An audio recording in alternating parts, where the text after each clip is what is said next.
C.B. Muthamma, born on the 24th of January 1924, was the first woman to join the Indian Foreign Service. She was a noted diplomat in many areas in Asia, Africa and Europe, serving as India's ambassador to Hungary and to the Hague. Muthamma was the pioneer in fighting for gender equality in the Indian civil service, which was heavily male-dominated in her time.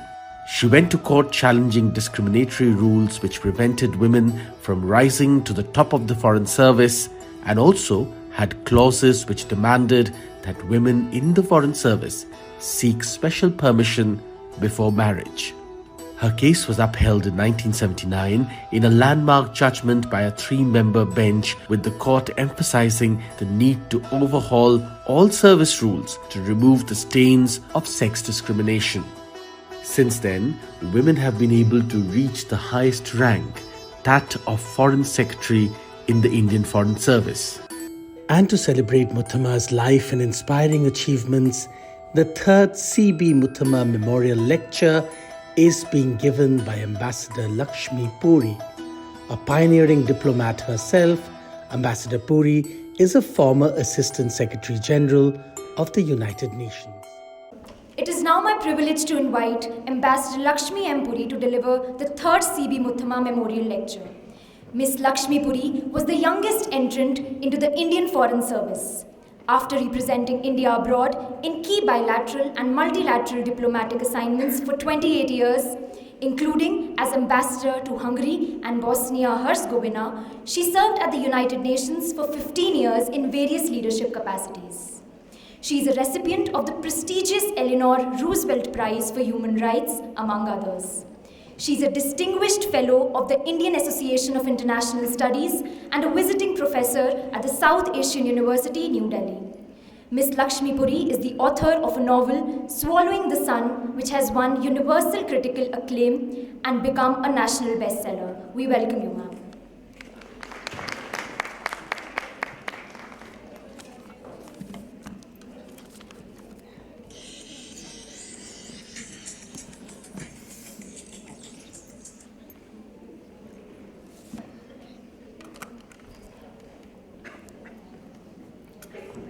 Good afternoon, namaskar, my dear young friends. Although I am a senior citizen, I should not be befriending you in the same way that I do people of my age, but I always regard all young women as my friends, as I do my daughters. So my dear friends,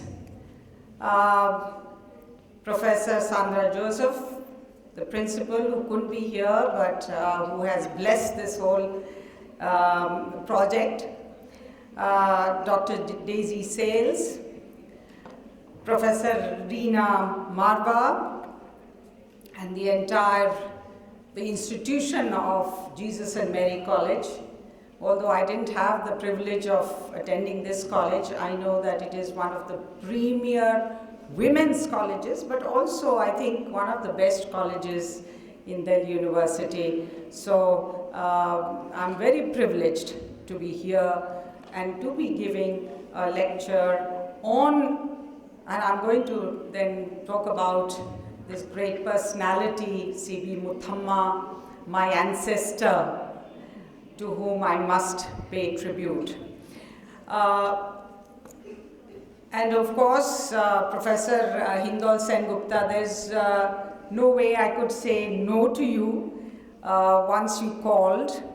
For, of course, the reason because I believe in the cause and that's who I am, but also because you have articulated in your books and in your engagement and in your public advocacy, you have advocated for the very beliefs that I hold very dear.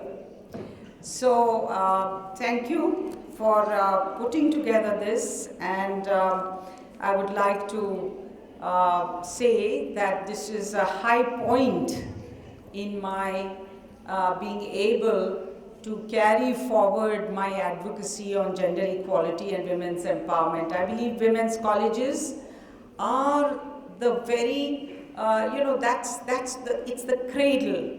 It's also something that gives forth and sends forth empowered women into the world, into every part of that world, every profession, every home, every family, every community, and therefore getting through to you some of these very germinal ideas about the nation, who we are as India, and about women's role in it is very, very important to me and very close to my heart. I feel honored to deliver this lecture, and also I thank Global Order, the National Center, and GMC for convening the tribute to one of the, I think you've already said it, all of you have said it in the introduction, but I think it bears repeating, that she was a remarkable pioneer of Indian diplomacy. And I'm not saying women in diplomacy, I'm saying Indian diplomacy. We often, in the effort to focus on the woman part of her being a woman, ignore the fact that in her own right as a person, she made a signal contribution to diplomacy, Indian diplomacy, and in the immediate post-independent period. She was the first recruit in 1949. So, that was the era, post-independence era, when you were wanting to reinvent and reimagine the idea of India. So, and its role in the world. And so she played that role. Then the other aspect is, of course, that apart from being that first pioneering diplomat, she made a signal contribution to boldly leveling the playing field for women diplomats, like myself and other generations that have come after her and after us. And for you young ladies, those of you, and I hope there are many of you who are aspiring to be women diplomats or to be diplomats, and so she has cleared the path for you, eased the way forward, leveled the playing field. And I want to say, and I want to urge that you develop a desire to join this profession because it is a great and noble profession. I was wanting to be a doctor, and my father those days, he steered me away and he made me appear for the exam, and he said, you should join the diplomatic service. And those days we listened to our parents. So, and I don't regret it. I always thank him. So I want to also take this opportunity to say, to be representing India in the world is a signal privilege, and you should all aspire to it. Now, C.B. Muthamma's pioneering career, I think everybody has mentioned. She was born in 1924 and she passed away in 2009. She was from Karnataka, like I am partly. She was the first woman to pass the Indian Civil Services exam, the first woman to join the Indian Foreign Service, and first Indian woman diplomat and first Indian woman ambassador or high commissioner. Her first ambassadorship was in Hungary, serendipitously same as mine, and we were separated by 30 years in being ambassadors there, 1970 and 1999.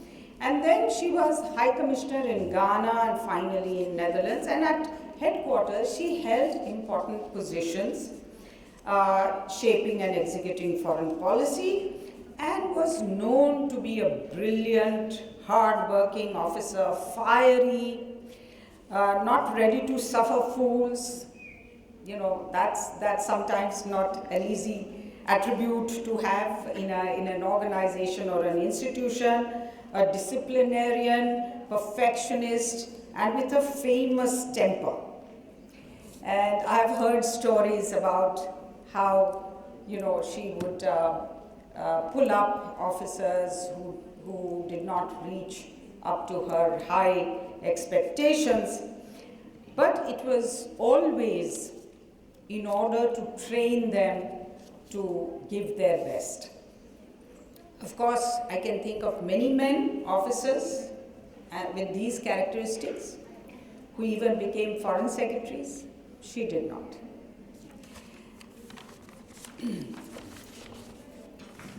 Her crusade for gender equality and women's empowerment was there throughout.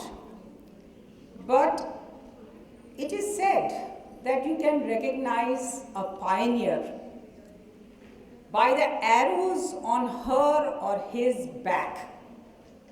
And she had her share of arrows on her back, and she wrote about the arrows of discrimination, misogyny, and underestimation of her worth. Now, this is something, it's a very important concept.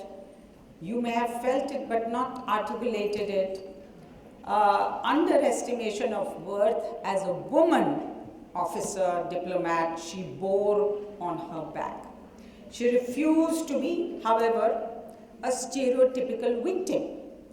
Instead, she pulled out those arrows and shot them back at the flawed system that she describes in a wonderful book. It's unfortunately not available in bookshops. I took it out of the net and had it printed and went through those wonderful articles of hers which have been collected into that book, which is called Slain by the System, and I encourage you to read that. She deserves to be memorialized for bravely and indomitably taking it up and taking it on and waging a successful crusade for gender equality in the Indian civil services, and especially the foreign service in particular. And in her post-retirement life, she donned the role of an environmentalist, a passionate one at that, a committed philanthropist, and a culinary expert. She has also authored a cookbook. Now, we of course need to be judged not only for what we did in our profession, but also by what we did to enrich and add value to society and humanity. And she was a staunch nationalist. And I really appreciate what Hindol said at the beginning. What is our idea of India? We should all form our own idea about India and not be following or just going by or reflecting the West in particular, but also the rest of the world's perception of who we are. So she was a staunch nationalist, and when I read her articles, her love and pride about all that is good in India, there's a wonderful quote. She says that all that is good in India is very, very good, but not visible. And I thought to myself, that is a very important part of a woman or a diplomat's duty. That to present, to project the good, the very, very good,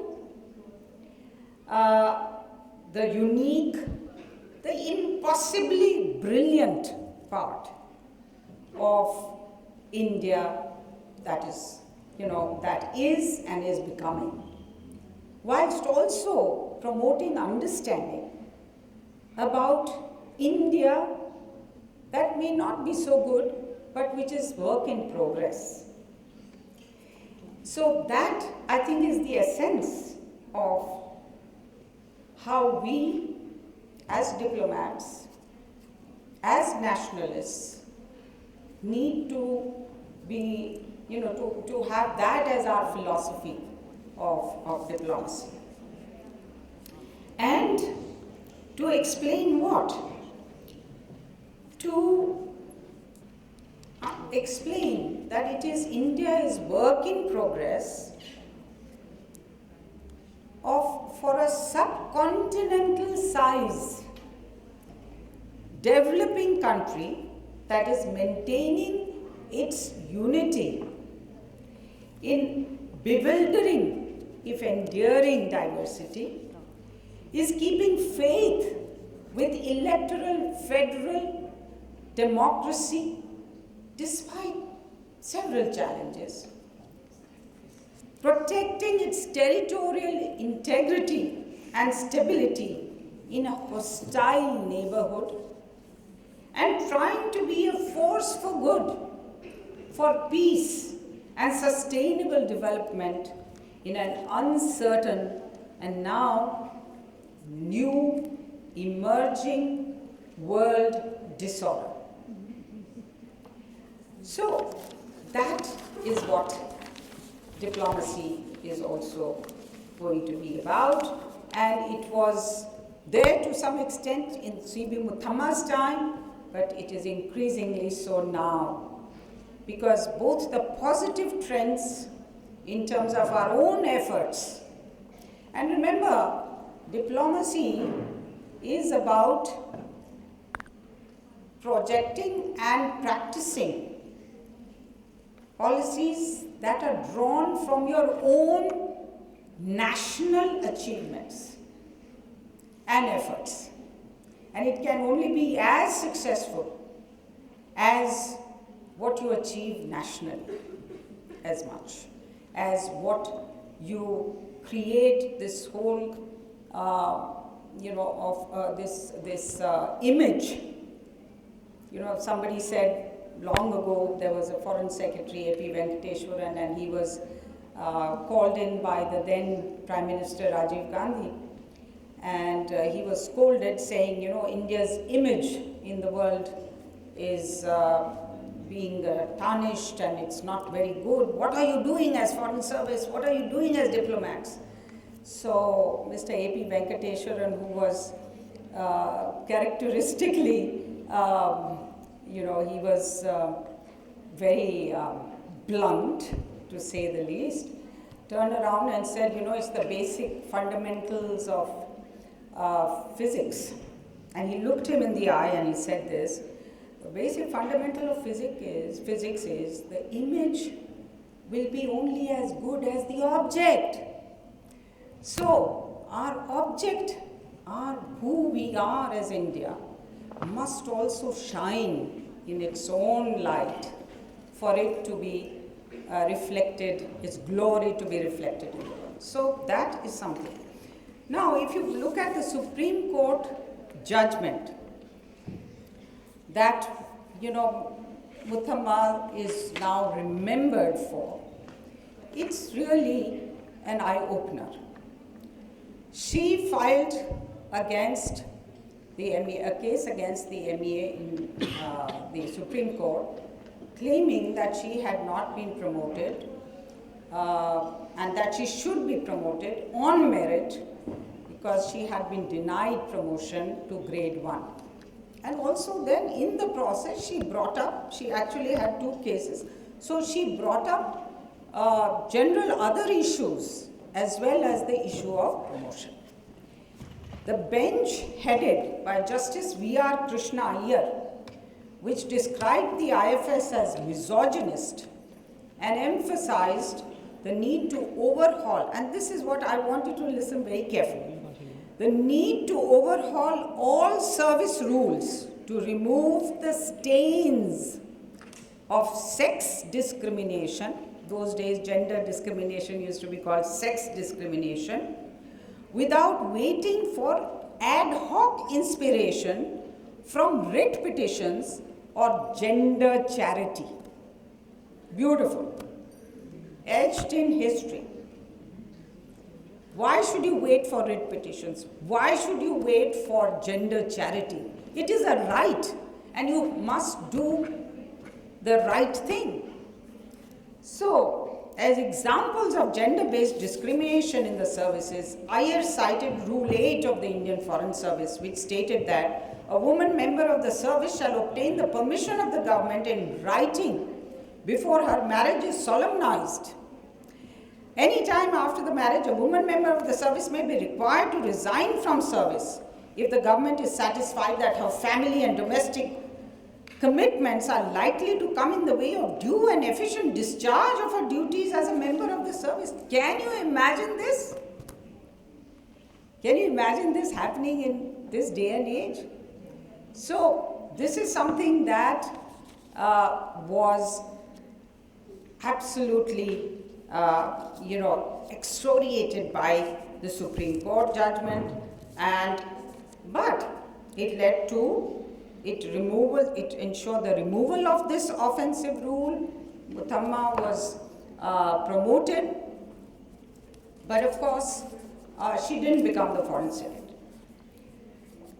Now, as an aside, I must tell you, we were at headquarters those days. I had come back from Tokyo, and the then Foreign Secretary, this judgment was passed in 1979, the then Foreign Secretary did not deter him from sending a circular to women officers threatening to remove them from their post for seeking special privileges. And I remember going in a delegation to meet the Foreign Secretary to protest about this. And one of the alleged special privileges that he was referring to, it turned out, was women like me wanting to being posted with their husbands as a tandem couple. I was married to another Foreign Service officer in the same service. So, as much as possible, not as a matter of right, we understood that, but as a matter of grace and, gender sensitivity. So, this was the situation. But of course, in my UPSC interview, I remember it hurts you when women do this to you. The only woman member of the UPSC panel that interviewed me, she was the one to ask me the question that, do you know that you will have to leave the service if you marry? And why have you opted for Foreign Service? Don't opt for it. So I said, no, I want to opt for it. I'll take the consequences, because I was not sure. But it is this kind of, sometimes women themselves are not supporters of your venturing into, male-dominated professions. And I remember I persisted, and when I did decide to marry, permission was not a problem because I was marrying another IFS officer. But I think it would not have been, because by then, things had become much better. But in Tokyo, my first posting, I still got half the foreign allowance of my husband, who was also a second secretary like me. But again, that rule was changed later. So there are many, many milestones that we had to mark, and many hurdles we had to cross. And the Muthamma case played a very big role, and that she took it up like that. And some discrimination on account of conscious and unconscious bias may subsist even now in terms of postings and roles. But I always say, and I say this both here and abroad, that the Indian Ministry of External Affairs has evolved into an equal opportunity employer, and better than many countries in the world, including the Western countries, who think that they are the benchmark setting countries. So, So we have had two women foreign secretaries, we have two women ambassadors, Washington, Paris, two high commissioners to London, women PRs in Geneva and New York since Muthamma, and a number of women ambassadors has gone up considerably, and they are being sent to all kinds of assignments, both tough assignments as well as considered the top of the notch appointments. We of course need many more swallows to make the summer, but I always say, and I've been asked this question over the years, but only a few examples. I always say, but they start the summer. It's not only a question of how many swallows, it's also about starting the summer and showing to others that it is possible. So, and also it enables them to scope the skies and tell others that, hey, we can be here and this is how it looks here. So, if you want to pay a tribute to women professionals like C.B. Muthamma, I do believe that each generation have the sacred duty to not only profit from their preceding generation's struggles and breakthroughs, and she did have her share of both, but to be pioneers in their own right and conquer new frontiers, paving a gender equal and fulfilling path for future generations. We Indian diplomats have indeed done that, each in their own way, and I'll be sharing a bit of my story, but I think maybe in the context of question and answer. And then turn to the theme, also specifically the theme of why women matter in diplomacy. So because I am so immersed I have been so immersed, and UN is so much a part of me, and I am so much a part of the UN, I want to draw your attention to the United Nations General Assembly's 76th session in 2022, declaring 24th June as the International Day of Women in Diplomacy. So we have an international day, and it invites all member states, UN organizations, non-governmental organizations, academic institutions. By the way, all of what I say also applies to academic institutions. You are, of course, a women's college, and most of the faculty are women. But when there are, co-educational situations and the faculty is mixed, I think these issues come up too. And they are asked to observe the day through education and public awareness raising. Now, the key message coming out of all these observances, is that women bring immense benefits to diplomacy and have participated in diplomacy for centuries. And I was looking up to see the names of women diplomats in history, whether Western or Indian, and I was surprised I could not find any. The internet defeated me. Uncle Google did not answer my queries.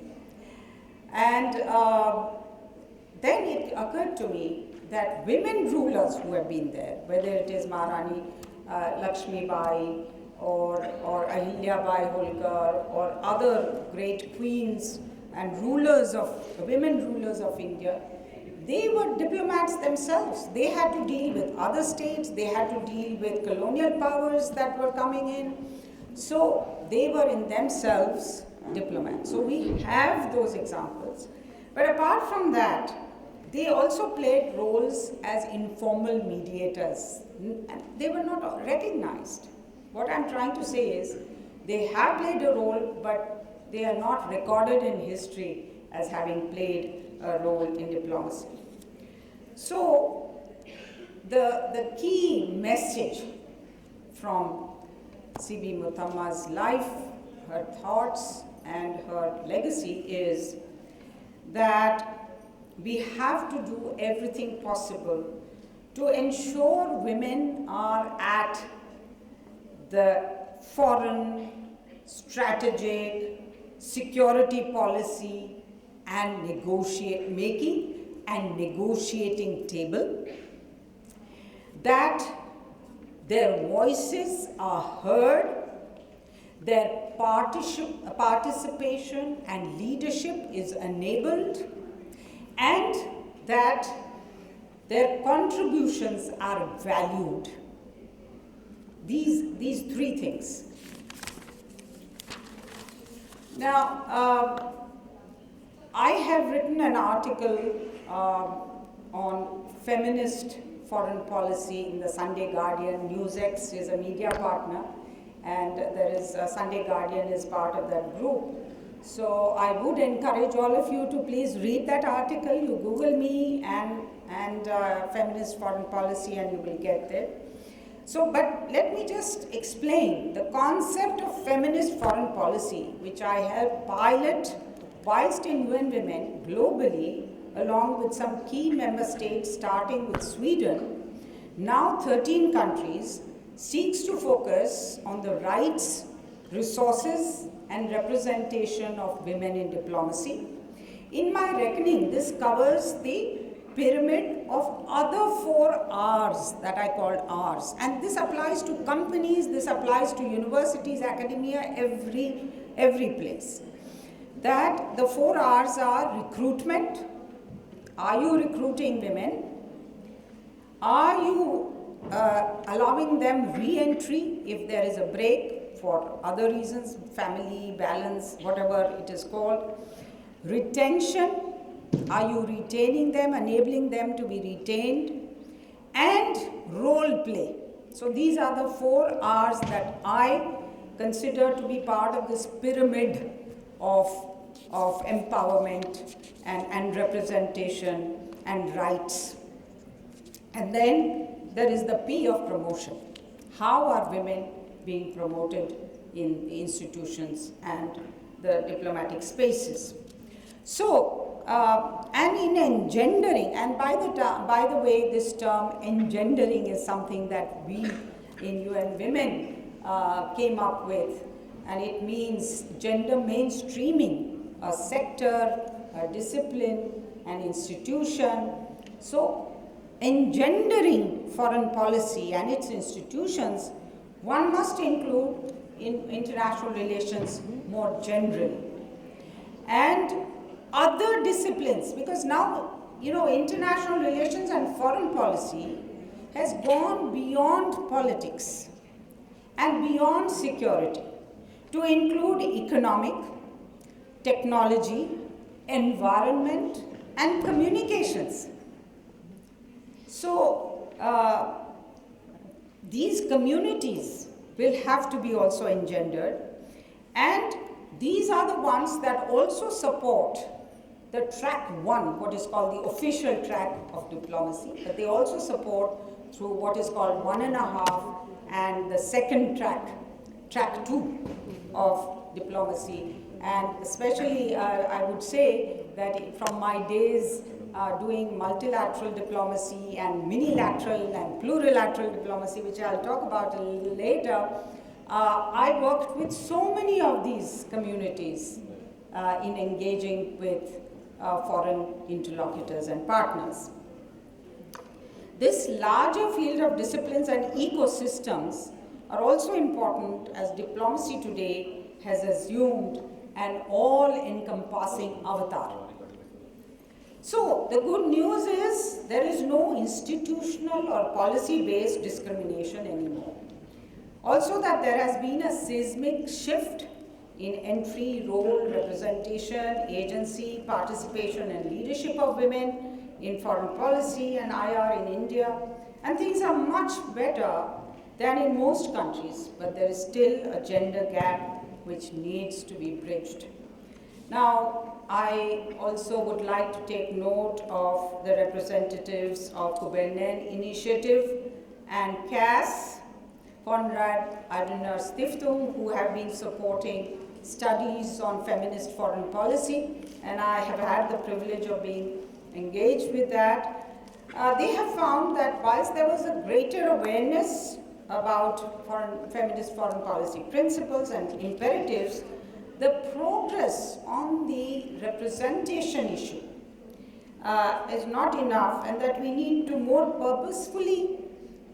purposefully and faster. Also, when I joined, because now look at it, I joined the Foreign Service 50 years ago. The percentage of women was 5%. Today it is 13.5%. It's progress.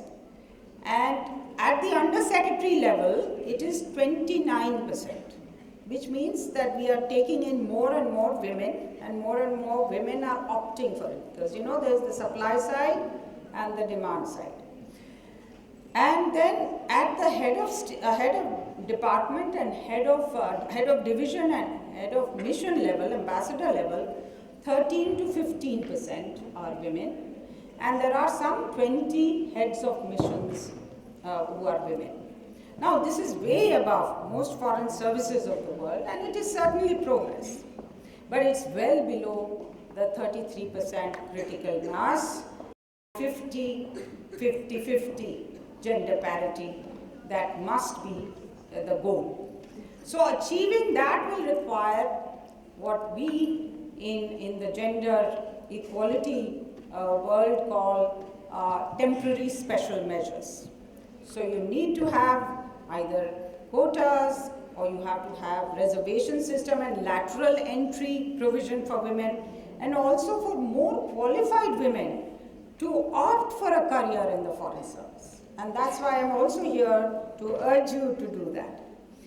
And both supply and demand sides need to be fixed, and goals and targets need to be set, data and knowledge base, specific policies and programs developed on what needs to be done and how to get there.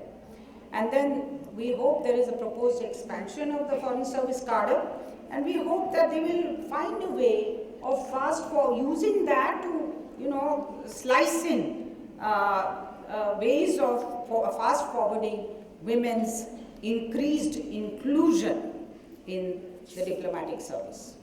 Now, so rectifying the gender gap in diplomacy is the right thing to do. Why? Because it is about equity, it is about fairness, it's about gender justice, and it is about democracy.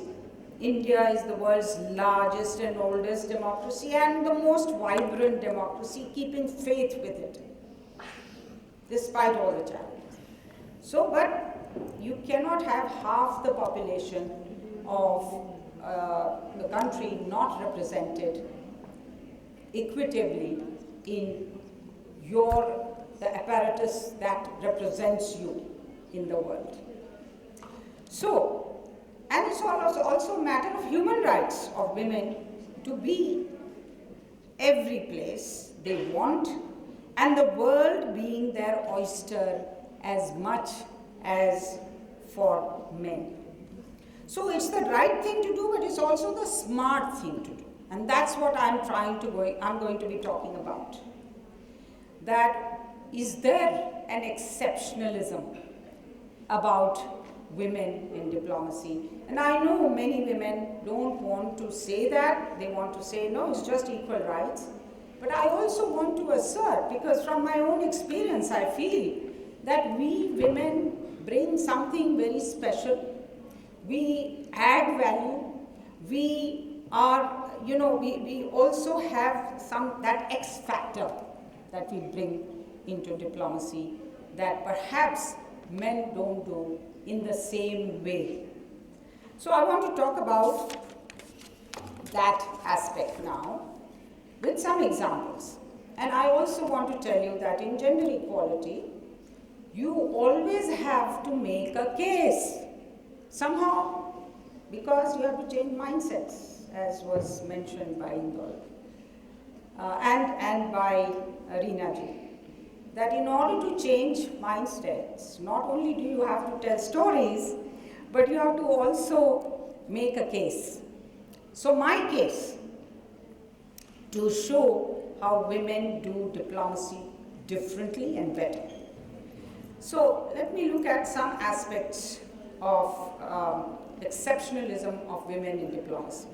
As a feminist and diplomat, both who has been in bilateral and multilateral diplomacy, I have believed in the exceptionalism of women and acted throughout in that, belief in my 43-year-long career. And I've also drawn upon our own Kautilya's definition of diplomacy as the art and practice of managing international relations and negotiations between states to advance national interest, peace and cooperation, and the qualities required for it, following markers of exceptionalism in women diplomats, apply in my mind. Now, firstly, in pursuing national interest in foreign policy, I think women can draw a better balance between realism and idealism. And whilst women are very realist, often accused of being utopian, but they are very realist. At the same time, they have their eye on the far horizon. And I'll give you one quick example of how, when I was with UN Women, nobody thought that we could, and I was again, even in my own organization as well in the larger UN setup, they all said this is an impossible idea, that you will have the first ever in history summit of 72 heads of state and government coming together on the same platform to commit to gender equality, global compact that had been developed in the Sustainable Development Goals and Agenda. But we did it.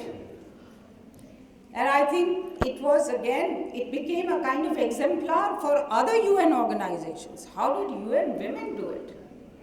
But we did it. And I have the privilege of claiming credit that despite, and I faced even opposition at that time from Samantha Power, who was the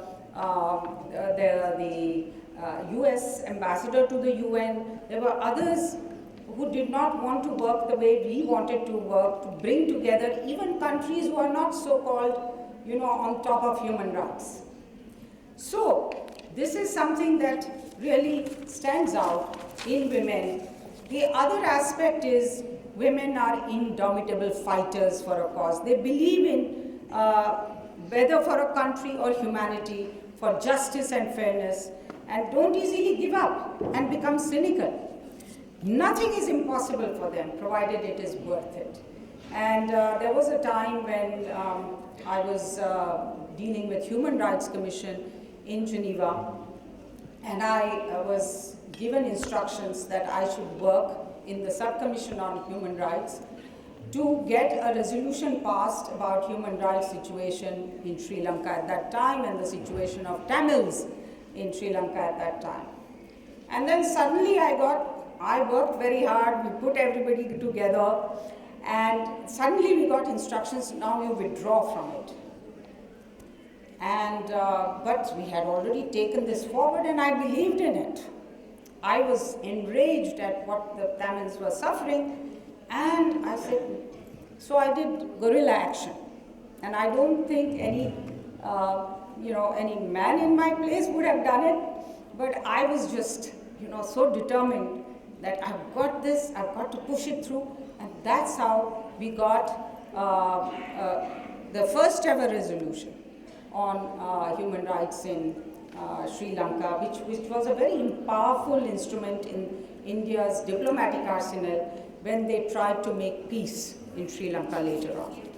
Then, Kautilya has credited women with double the astuteness and 6 times the courage of women. So there is that aspect. And also with a special ability to build consensus, find common ground, erect bridges, not walls, less confrontational form of diplomacy. And I found this when I was piloting a resolution in UNCTAD as a delegate, as the G77 coordinator. How it was a big task, first of all, to keep the tribe of 134 G77 countries together, because the developed countries would always find a way to divide and rule. So it was my task to hold my flock together around a special idea, and so we got one of these historic resolutions passed on the generalized system of preferences for developing countries. So, there is that something that we managed to do. They also bring diverse perspectives, enrich negotiations, and they are democratic in gathering viewpoints and in results in more broad-based and sound decision policy making.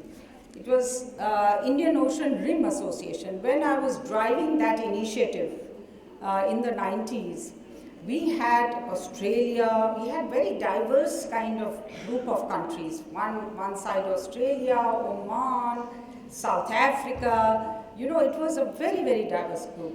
So in order to get them all around India's vision of what IORA at that time was, IORAC we called it, it required a lot of consensus building and democratic and gathering of viewpoints and prevailing at the end of it. Then there is the power of argument. I think women, I don't know whether you've all read Amartya Sen's book on the argumentative Indian. I would argue for the argumentative woman diplomat. And argument is not, as you will see from that book, it's not only about argument, it's about how well you know your subject, how much research, how much marshalling of facts that you have managed to do in order to argue your case. So as a developing country, I have seen over the years, we do not have that much what is called the argument of power.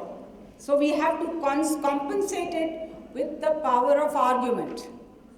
And my submission to you all is that women are very, very good at that. And I have seen it with my own eyes, and I for example, in the WTO negotiations, I remember there were two women diplomats who, one was an expert on trade-related intellectual property rights and the other on agreement on agriculture, and they floored the developed country negotiators with their power of argument. And they set the norms, because then you set the norms, the global norms that Hindol referred to. So, and then the art of winning. Calm, composed, patient, yet able to summon indignation, do drama. I think you need to do a lot of drama. So those who are doing theater here may enjoy diplomacy. And I've done that myself. And we are more intuitive, we understand intentions of others, concede your own, humility, learn, sense of what to say things when, timing is everything, web of relationships through empathy, not only a men's only club. So one very brief example I want to give you. When I was in Colombia for UNCTAD conference, am I running out of time? When we were in Colombia for UNCTAD conference, my ambassador then, he had a different perspective than that of the ministry. We had certain instructions from the ministry and my own belief. I had my own very firm beliefs on what is right for India, what is right for the developing countries. I was the spokesman for Group of 77 in that conference. But then when the ambassador came in, he had a different perspective, and what he did was, he sat with the American counterpart and just, gifted away the very title of UNCTAD, negotiated away its mandate, trade mandate, everything. And I kept saying, this is not our brief, this is not in our national interest, it's not in the interest of G77, you have no authority. But he won't listen. He said, I'm the ambassador, so I will do it. So he did it. And then he left at around 7 o'clock at night, and we had still to negotiate the rest of the text, and he left it to me. And those days, thankfully, we didn't have any emails or any phones. So he went, this was in 1992. So he went away to the beaches and, to enjoy the music and dance there, whilst we stayed on, and I negotiated with the American counterpart. And then I told her that I do not agree. G77 does not agree with this arrangement. She said, no, but your ambassador just agreed. I said, that's fine. But I'm the G77 spokesperson, and we do not agree. And I clawed back everything that had been lost. And I saved the institution and saved the very, not ideology, but the very ideational and belief systems that we were promoting in UNCTAD and through that conference. So this is what I consider. And later, he was the only ambassador who gave me, in my confidential report, instead of outstanding, my boss, the only boss who gave, instead of giving me outstanding, he gave me very good. So I still joke with him when I meet him. He's a good friend and a senior colleague, but we have this very interesting secret between us. So balance between your interests and that of others. Women are better used to identifying core interests, red lines on either side, achieve the ultimate objective. And also, I want to say this, this is a very important part. The essence of diplomacy is the art of letting somebody else have your way, as David Frost said.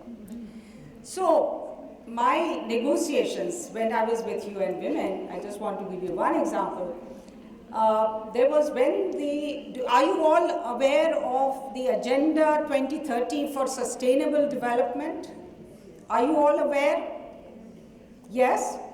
So when it was being negotiated, the goals were being formulated, there was no idea, and there was even opposition from the Western group to having a dedicated, separate goal on gender equality and women's empowerment. So I was then in charge of this whole intergovernmental process in UN Women. So we conceptualized the goal on achieving gender equality and empowering all women and girls. And we had 9 targets, and we went to member states. So I went to the Brussels, member states, spoke to the Americans, Canadians, Nordics, and very strangely, they said, if we take it up, the developing countries will reject it. So, and they said, no, we'll mainstream it into every other goal, but let's not have a separate goal. So then, it was left to me, I went to the least developed countries group, got them to sponsor it. Then the G77 came on board, and then the Europeans and the Americans came almost reluctantly. I don't know how much was pretense, how much was real, but they all then came on board. And that's how we had this historic breakthrough for gender equality and women's empowerment, embedded both as a dedicated, targeted goal in the Agenda 2030, which is now, the charter of development for the entire world, developed and developing countries, including India, and Prime Minister Modi has very much adopted it. And then we come to this whole issue of are women more inclined to be pioneers? Are they willing to go to tread or to go to areas where men, like angels, fear to tread? So that is something that I also have noticed in my own experience. When I came back from Geneva in 1993, I took a year's leave. After that, 93, when I joined as Joint Secretary, Economic Division and Multilateral Economic Relations. And our mandate, that was the beginning of our economic diplomacy. Before that, our diplomacy was very much confined to political security, strategic. So the territorial divisions, most of them headed by men, looked down on me and my economic and multilateral economic relations division. And they would not even call me for some of the meetings that they would convene. So I was dealing with both bilateral economic and multilateral economic relations.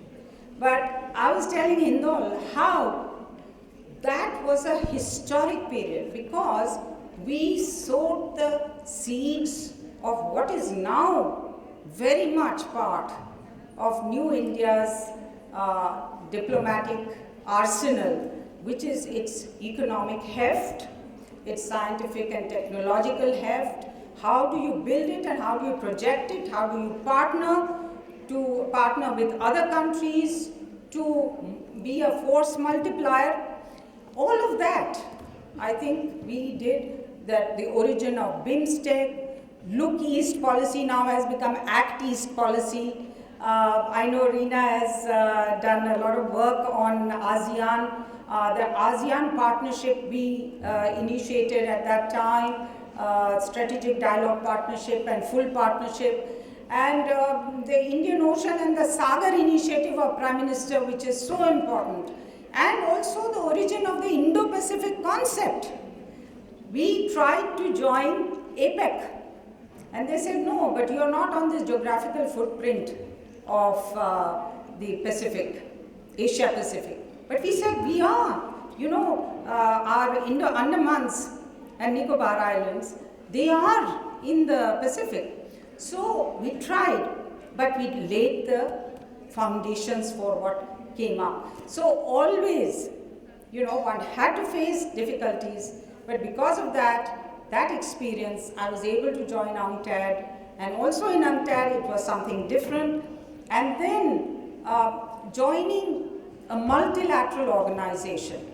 Again, I think I've been a pioneer in that. Not many women before me had made UN a full-time vocation, in the sense some had joined for 5 years and then come back. But I stayed with it, and for 15 years. And you know, there were many pioneering things one got to do, one was privileged to do, and I'll share with you more of that later. So, of course, I want to also apologize to the men here that, like all generalizations, what I've said about the the X factor that women represent in diplomacy does not mean or imply that the men don't have these attributes, but that women are more likely to display these characteristics because they are more hungry for success. They are under greater pressure to prove themselves, especially in diplomacy.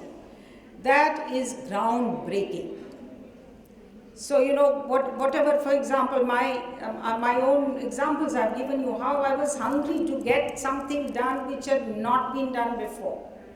So this is something that is the exceptionalism of women. And also, remember that women must take advantage and not feel bad about being underestimated. Take advantage of it and use that as a secret weapon and swoop down, surprise them with a win. So, So, well, then there is something about the feminist foreign policy that very briefly I want to talk about, that whether we join the feminist foreign policy club or not, and this is what I've told our CAS friends and others, the 13 countries who are part of this club of countries that officially follow for a feminist foreign policy, by virtue of its well-articulated and implemented Nari Shakti, women-led development, national and foreign policy, Prime Minister Modi's India is following. We are setting high standards in global norm setting, advocacy and movement building, and knowledge hub, gender responsive institutions and programs on the ground, including, and I want you to note this, including in our development cooperation programs like ITEC, Indian Technical and Economic Cooperation, where we are training between 30 to 50% women from different regions, developing regions of the global south, including on gender studies. So, and when we are during our G20 presidency, we consecrated the concept of women-led development into the global lexicon, into the global DNA of international cooperation, North, South, South, South. And I want to read to you what that concept means. Do you know about this concept? Hello? Anyone knows about this concept of women-led development? Yes or no? It basically implies that we are committed to enhance women's equal, meaningful, effective, and full participation as decision makers in every sector, social and economic, at every level. That's what it is about.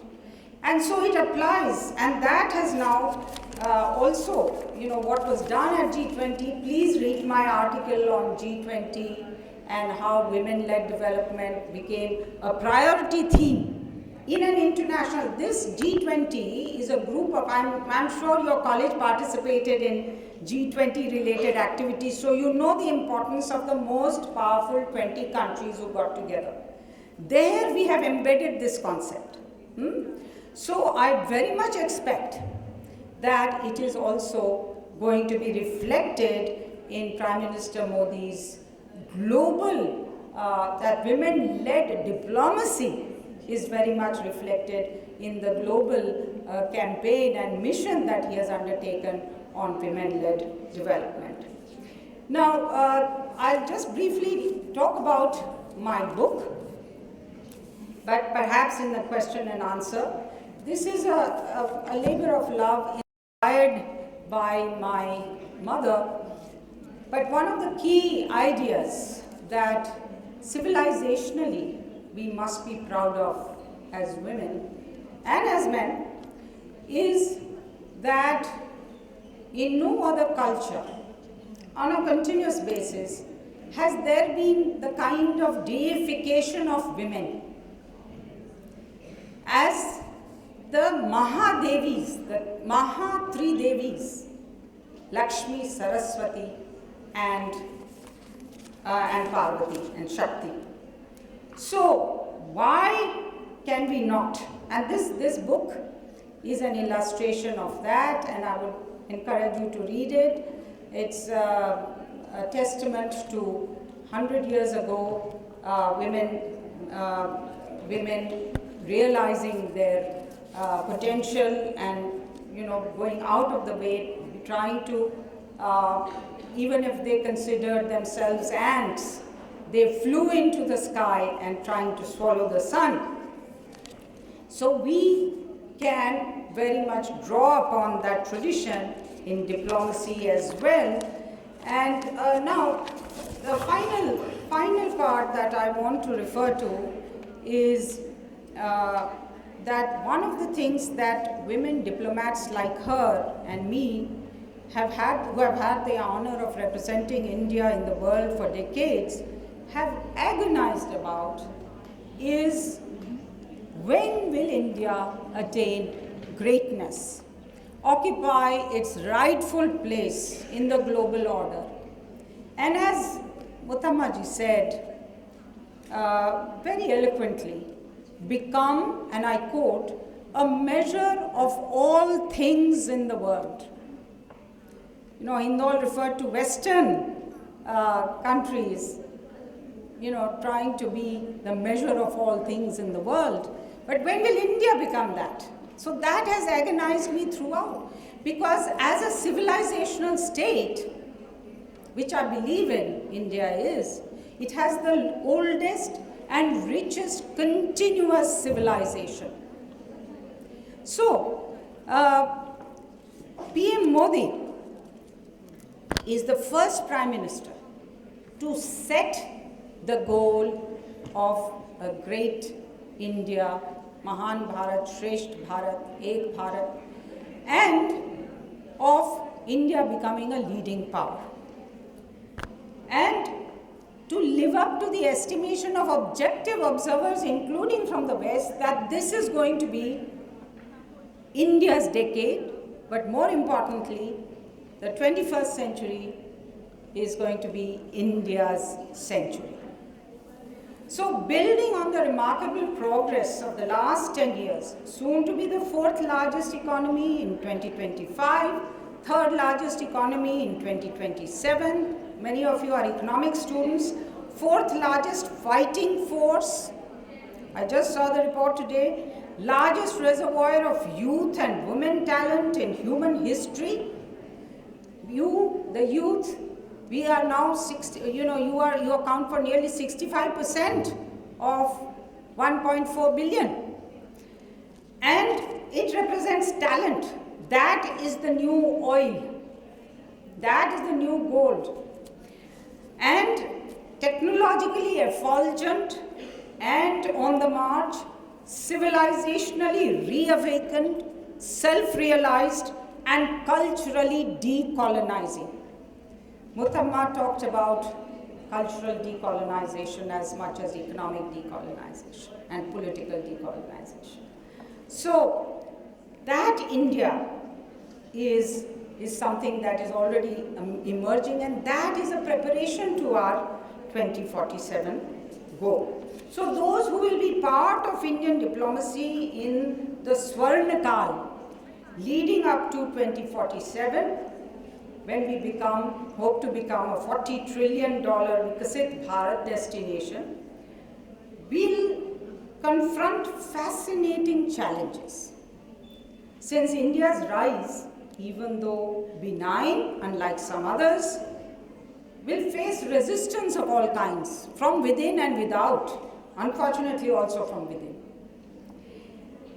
But it's also be the most fulfilling and the golden age of Indian diplomacy.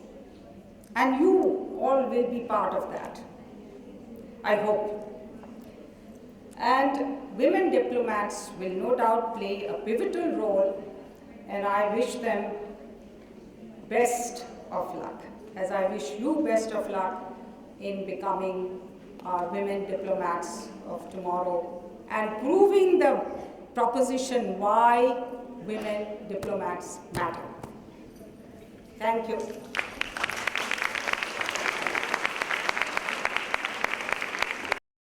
So, although I hold high gratitude for improvement of the position of women in diplomacy, you and I and everyone in this room is on some level aware about the still prevailing subconscious bias. If I ask you what would be your message to someone who is young and could be the potential victim of this phenomena, what is the mindset shift that must be done in oneself to awaken that side of diplomacy? If I say that diplomacy is not limited to just diplomatic negotiations, but there is diplomacy in real life. Absolutely. Thank you. Brilliant questions. No, first of all, I think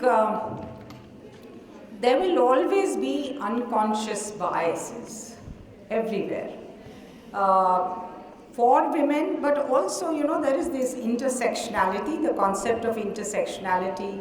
If you are from the provinces and you come to a metropolitan area, if you are a villager and you come to an urban area, or, so you will face some kind of bias, conscious or unconscious, in all, and especially as women, in all spaces, as you said, in life, as in, say, the diplomacy space as well. So my message, I thought, is very clear from here. Be very sure of yourself. Assert your own strength and your identity, and also be always, be respectful to the other's point of view, but never cow down to any bias, and do not tolerate any bias and any discrimination. Always call out. I think it's very important to call out, because unconscious bias is unconscious. So you have to make the other person aware of that. And yes, diplomacy is something that I always talk about even to my grandchildren. My 14-year-old granddaughter, I tell her, she watches, by the way, Madam Secretary. I don't know, many of you may have watched it, the series, you do too. So as an 11-year-old, she watches that.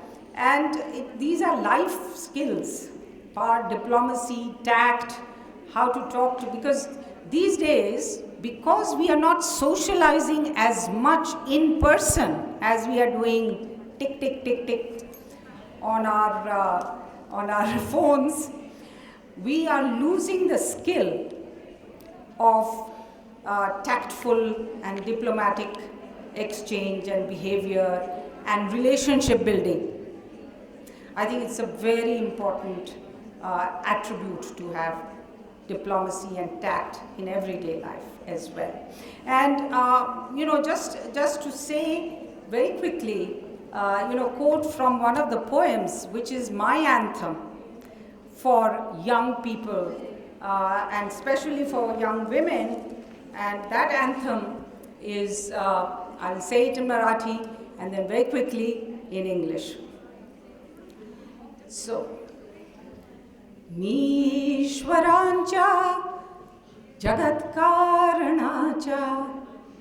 खरे हेतुची पूर्णता मंगळ बोला हवे ते मला काय त्याचे पुरे जाणतो मीच माझे बळ.